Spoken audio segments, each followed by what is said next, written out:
Welcome back to Next Gen Console Watch, our show following all the news and rumors on the PlayStation 5 and Xbox Series consoles. I am Seth Macy, and I'm joined by Ryan McCaffrey, host of IGN's Xbox podcast, Podcast Unlocked. Hi, Ryan. See you, Seth. Likewise. And Jonathon Dornbush, host of IGN's PlayStation podcast, Podcast Beyond. Hello, Jonathan. Beyond. Hey, Seth. Good to see you. Today, we'll be discussing the biggest games you can expect to land on consoles this fall. It is our fall preview. Festival of Lights. What to expect from each console this fall. Jonathan, you are our PlayStation expert on this show. PlayStation has kind of a big exclusive that just came out. A little game called Deathloop. Perhaps you're familiar with it? I am. I've played several hours and am honestly annoyed I have to work today. I just want to go back to that world to keep playing. Here at IGN, Matt Perslow reviewed it and gave it a 10 out of 10. And I am only about 5 or 6 hours in, but I'm really loving it. It's one of those games that, of course, is in that weird quagmire of being a PlayStation console exclusive at launch, published by Bethesda, eventually, we presume, coming, to Xbox and everything. So I hope that when it does come to Xbox consoles, obviously it's on PC as well. I hope everyone checks it out. It's a really phenomenal game and continues to kind of show off Arcane's knack. It's really, really inventive, creative level design. And it's one of those games where I think we've seen a lot of trailers of it. And I think it's been a little bit marketed on the sense of, oh, it looks really intricate and complicated because of the whole time loop nature and all these things. And one of the biggest things I just want to say as someone who's really loving the game is it is nowhere near as complicated as you might worry it. The game does a really great job of introducing you to all of its elements. And so by the time you get into the real meat of it, you feel pretty well. Excellent. I was a little worried about that. Ryan, have you had a chance to play Deathloop at all? Indeed. I was fortunate enough to preview it about, a month before launch, not too long ago. And yeah, I got a sense that it's the most Arcane game yet. And I mean that in the most complimentary of ways.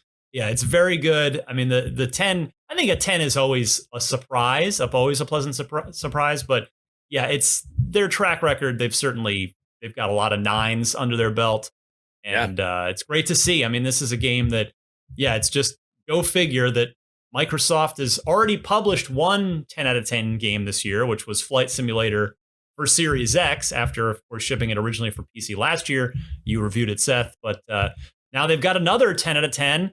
It just so happens that the business arrangement is that it's exclusive to PlayStation for what is presumed to be approximately 1 year. But the good news is Xbox gamers will get it next fall, and most likely, almost certainly, straight into Game Pass at that point as well. So it's always nice to have 10 out of 10s, and it'll find its way to Xbox here in about a year or so. Yeah, and I want to make sure to point out to the audience that 10 out of 10 does not mean it is a perfect game. It means our reviewer thinks it is a masterpiece of a game. So, Jonathan, the next big fall release for the PlayStation 5, and I'm sorry if I mispronounce this, but it is Kena, Bridge of Spirits. Could you tell us a little bit about that, please? You got it right. Yeah, Kena debuted at the PlayStation showcases last year and has been one of those really, really cool looking indie games that we've seen at a couple of events now. I got a chance to go hands-on with it early this year. It's the first game from Ember Lab Studios. They have a history. Probably most people would know them from this really, really beautiful Majora's Mask video. But this is their first game, and sort of the visual fidelity and ingenuity they showed in that video is really being applied to the world here. And from what I played, obviously, I only played a small slice of it, maybe an hour or so, but it's this really great mix of, I think, a lot of gameplay elements people associate with PlayStation exclusives. So even though it's not a PlayStation first-party game, it feels pretty well at home on PlayStation. There's really great sort of exploration, not hand-to-hand, but weapon-based combat. You have a staff that can also be used as a bow and arrow, and a few other things. And there's also these adorable little creatures called the Rot, who are very cute and follow you around in almost a Pikmin-esque way. And come into combat and exploration and puzzle solving in some really clever ways. So it looks really cool. I'm really excited for it. It was meant to come out a little bit earlier this year originally, but got delayed a bit to let the team take the time they needed. And we're just a few days away as of this publishing. So I'm very excited to finally get our hands on it. And that's a pretty small team, correct? Yes, yeah. They're a relatively small team, so really exciting to see. As I said with the delays, like letting that team want to take the time that they want with it. They clearly very obviously have a lot of passion for making this game as close to the vision they have for it. So I'm really excited to see it and hope it lives up to those expectations. Excellent. Speaking of creative visions, the Death Stranding director's cut, which I am personally very excited about, is also coming to PlayStation 5 this fall, Q4. Who is excited for that one other than me? When Death Stranding came out, it definitely I would say on staff was divisive. Perhaps is a good way I think to put that's it. nice to say it. Yeah. But I really found a lot to love with it. It definitely has its ups and downs, and I think with Hideo Kojima getting to make his first game with Kojima Productions, his own studio outside of being with Konami. I think he very obviously put a lot of big grand ideas in there, and not everything hit for me, but a lot of it did. Separated from the fact that it kind of predicted the year and a half that we've just had a little bit. It had this really cool ability to let you impact the world around you, to build out roads, add new other things to the world as you explored it. And there was this really interesting use of multiplayer that was almost always positive, because you were building things to help other people. You could only give people positive likes in the sort of social media web within the game. I really appreciated it. It definitely could meander here and there, but I thought it was really cool, and it seems like a lot of the additions they're making will help smooth out some of the rough patches in the introductory hours for people. So my hope is that makes that first bit of the experience a little bit more smoother ride. Hopefully, I think everyone should play it, myself included. I need to get back to it. But rounding out the bigger games, we have Solar Ash and Final Fantasy XIV Endwalker expansion. And if I'm not mistaken, there is a free trial for Final Fantasy XIV. I have been told in the past, but I've heard that once or twice. Yeah, once or twice. Every time it's mentioned in Slack. Let's move to the Xbox side of things. Ryan, we have The Gunk. Would you please sort of fill us in on that a little bit? Oh, we're working backwards and moving towards. All right, that's cool. Look, I can only do what is exactly in front of me. I'm like a robot. Yes, that is expected in December. We don't have a date yet, so until it does, hopefully, it will not be pushed into 2022. But if it does, as long as that's for the better health of the team and the game, no problem. But for now, yes, we're looking forward to The Gunk in December, which is very clever, very gorgeous, stylized action adventure game that I guess could be Cliff's Notes summed up as Luigi's Mansion in space. There's you're sucking up the gunk. You're getting rid of this apparent space poison, but in all seriousness, like it definitely looks like a really compelling, fairly unique action adventure that just seems like a wonderful thing to explore and walk around. So I'm really curious to check this game out. That sounds pretty cool to me. Probably the next game is maybe the biggest Xbox game of the last X number of years, and that would be Halo Infinite. It is certainly it carries the most weight on its shoulders. There's no doubt about that. But yeah, whether it is the biggest game, I hope it is. That's what all Halo fans want, is for this to be a big, big deal. The initial multiplayer test flight went extremely well. The community received it very positively. There is another test flight coming up on September 24th, which I'm very much looking forward to finally trying for myself after I was out of town for the first one. And then the game, of course, on December 8th, the campaign and the free-to-play multiplayer component. So this is it. I mean, the clock's finally ticking here. It's September, it's mid-September as we record this. So less than 3 months to go till Halo. And I just can't wait to see how it turns out. I mean, the thing I think I want to ultimately say about Halo Infinite is, well, I don't know how it's going to turn out, but I appreciate that for better and for worse, hopefully for the better, 343 they are putting themselves out there, reinventing Halo. They're not just following the same template that Bungie had laid out before them, which really is, as much as I really enjoyed Halo 4's campaign, not so much Halo 5's, but 4 and 5 they really just followed that Bungie blueprint for better and for worse. And this time, 343 is trying to redefine what a Halo campaign is. So I am eager to play that. I am eager to see it. And I hope it really is worthy of the 6-year wait that we've had between mainline Halos. So yeah, that's going to be a big deal. A lot of eyes will be on Halo across the industry when that thing finally ships in December. Absolutely. A little less at stake, but nonetheless, a pretty big game is Forza Horizon 5. And that's, of course, coming out earliest of the 3 games that we just mentioned. How are we looking early on that November one? there.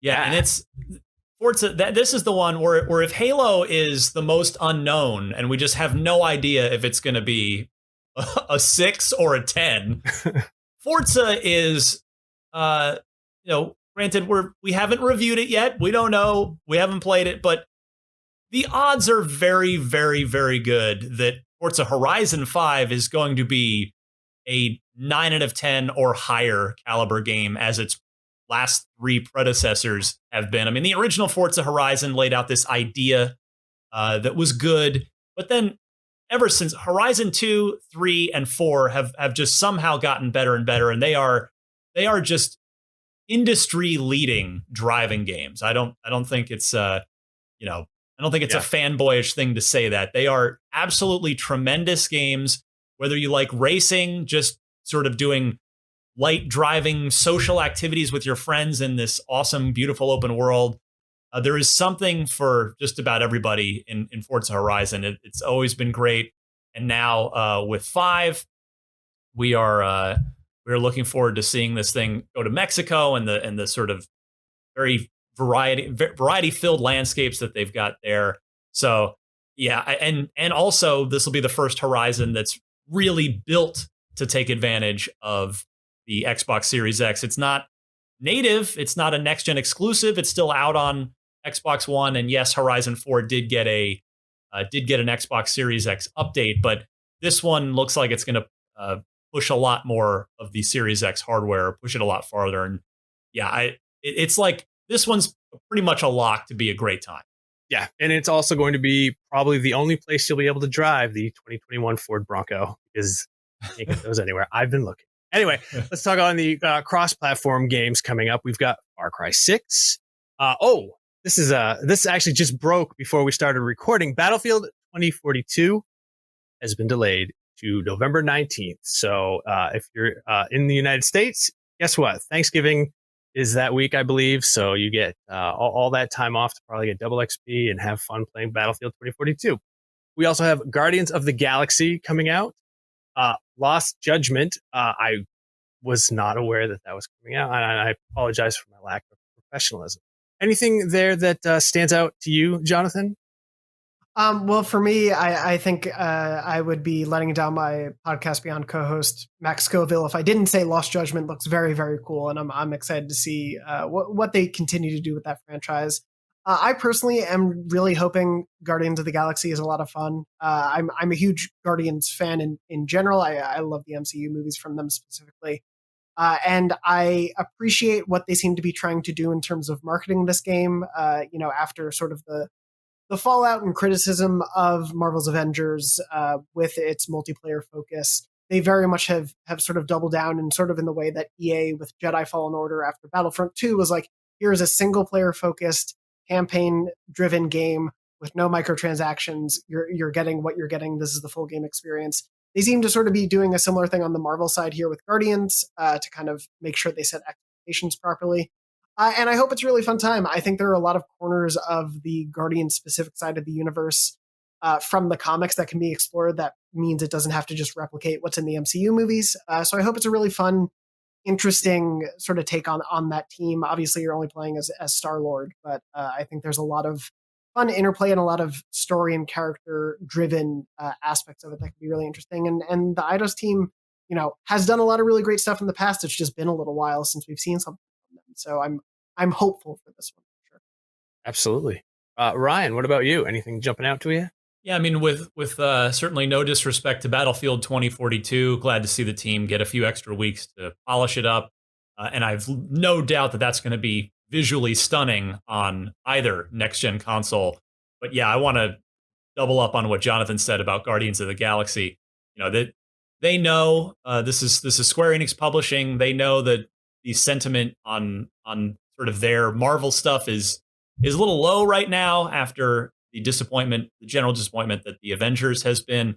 Although they've been able to redeem some of that with the excellent Black Panther release recently. But yeah, Guardians of the Galaxy, as Jonathan mentioned, being a single player only, no microtransaction game.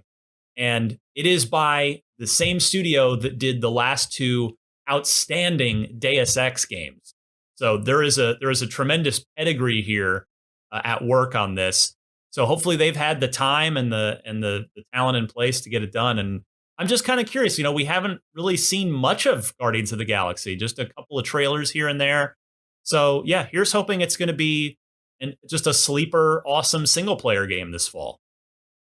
Yeah, I think we might be in store for something nice. I'm like you both. I'm optimistic about it. One game that I forgot to mention, which is kind of a big deal, Call of Duty Vanguard is coming out this fall. Actually, the open beta is this weekend. Last week it was a PlayStation exclusive. I played it. Check out my review in progress. And then this weekend it's on PC where it belongs. But I think that game might do well. I don't know. Plucky little upstart. We'll see. We'll move along to the Xbox versus PlayStation 5 ease of memory expansion. As you might know, the PlayStation 5 update now is out of beta, and you can slap an M2 SSD in that bad boy as long as it meets very specific criteria. The limits are endless. You can put in, 4 terabytes, about $1,000 worth of memory. Whereas on the Xbox side of things, you can buy that little card, plop it in. Jonathan, would you give us some more details on what is required, and have you upgraded your PlayStation 5 internal storage? I haven't upgraded yet because, as you said, those higher end SSDs a little expensive right now, and just trying to save money before the holidays. But yeah, this was an update that's actually been in beta since about July, and it has a lot of other stuff on the firmware side for the PS5. But the big thing is the M.2 SSD expansion, and as you said, it pretty much has to match the qualifications for the most part of what the internal PS5 SSD can do, but you're able to buy a variety from different third parties. I've talked a lot to Taylor Lyles from our tech team, sort of about the debate of whether or not to get an SSD that has a heat sink in it. Taylor very much recommends doing so, but there is definitely a lot more freedom involved here because, as you mentioned, on the Xbox side, it's basically one sort of version of expansion. But there are a lot of specifics you have to look out for. There are a lot of things you have to be careful. You want to make sure you're buying the right type of SSD that can actually work with your PS5. You obviously have to install it in a bit of a different way, so it's a bit more intense of an upgrade situation. Yeah, I agree. There's a great article written by Kevin Lee about the best PlayStation 5 expansion storage. But Ryan, there's only really one option for the Xbox at the moment, and that's the card. Tell us a little bit about that, please. Yeah, in the spirit of just channeling friendly competition and Sony's 2013 how to share used games video, I'm now going to give you a live demonstration of how to upgrade your storage on the Xbox Series X. Just bear with me. Wow, this is very exciting. This is completely unrehearsed. All live. Had no idea. There it is. There we go. Oh wow! I got another terabyte. You did. I did it. That should have been in their E3 showcase. All done. Honestly, it does feel very 2 generations ago, and from everything from the PlayStation 2 on, the PlayStation 1 actually, where you had to buy a memory card for your console if you wanted to save games. So the Xbox expansion is $225 for 1 terabyte. Sounds about I'm not right. Mistaken. Yeah, it was low twos. Yeah. My question is, I don't have the expansion. Is the speed affected whatsoever, No, or is it? Yeah, it is exactly the same storage speed. So you get all the same quick storage benefits that you do off the internal drive here. So yeah, it is a seamless. It's not cheap, but it is a absolute plug and play. Could not be easier experience. So, sort of the advantages of the PlayStation 5 are you get more choices, you can get even faster speeds as they come along, and of course the advantage with the Xbox being you just take it out of the package, pop it in there. I assume you probably just have to format it, or Nope. is that already? Well, just plug and go. You're done. Well, there you go. I guess the biggest downside to both is that you're paying basically the cost of either a new console or half of a new console to upgrade your storage, or more. The 4 terabyte is $899 for the PlayStation 5, and that's on sale now. So. It's one of those things where I appreciate that we do have this variety, but it is, to Ryan's point, it's very nice to know the one option just works as it should when you plug it in like that. And with the PS5 side of things, I just hope that, I desperately could use some more storage, but I expect competition to naturally drive the price down for these things over the next couple of years. So as much as I would like to not have to keep deleting things off my hard drive, I may wait because, the higher end, which I want that more space, is a lot to ask people to fork over after spending so much on this console. Hey, we all have broadband. You can just download those games. No problem at all. So let us move on to the results of last week's poll, which was, of course, what game from the PlayStation Showcase are you most excited for? The leader, and probably not surprisingly, was God of War Ragnarok with 36.1% of the vote. This one kind of surprised me, but now in retrospect, it doesn't. Star Wars Knights of the Old Republic remake came in behind that. Wolverine was at 15.9%. Marvel's Spider-Man 2 at 14.1%. Gran Turismo 7 at 3.6%. Something else at 3.3%. And all the way at the bottom, Forspoken, only 2.6% of respondents cited that as their most anticipated game. So, new poll time. We are asking, how much would you pay to upgrade your console's memory? $300 plus, $200, $100, or you're not going to pay anything for more storage, like those old George Foreman Meineke muffler commercials that I probably just aged myself horribly by referencing. You can go to the IGN homepage to give your full answer. Jonathan, Ryan, that is all the time we have for today. That will do it for this edition of Next Gen Console Watch. So thank you to you both. We will be back next Friday at 6 a.m. Pacific, 9 a.m. Eastern with more PS5 and Xbox Series X news. See you then.